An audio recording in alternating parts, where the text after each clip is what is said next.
ధర్మగురు అని పెట్టుకున్నాం మనం. అంటే ధర్మాన్ని బోధించిన వారు హిరాసుక. ఏంది ధర్మం అంటే ఏంటిది? అంటే ధర్మం అంటే ధర్మం అంటే మార్గం, ఒక తోవ, ఒక బాట.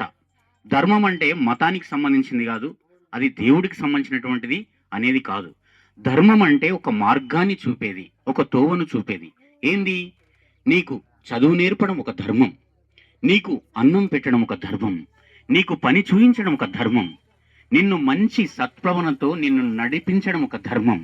కాబట్టి నీ జీవన విధానంలో పుట్టినప్పటి నుంచి చనిపోయే వరకు ఒక ధర్మబద్ధంగా బ్రతకడమే నిజమైన ధర్మాన్ని అనుసరించడం.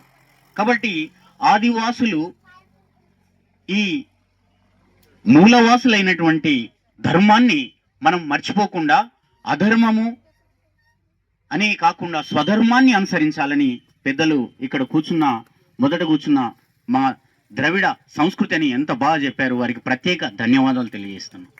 ముఖ్యంగా తను ఇప్పుడు చెప్పారు మనకు ఐక్యత లేదు, చైతన్యం లేదని. వాస్తవమే.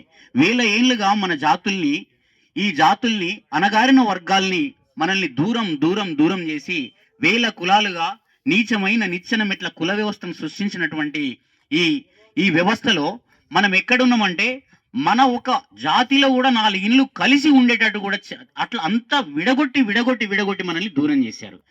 అందుకని మనకు ప్రధానంగా కావాల్సింది 4 విషయాలు.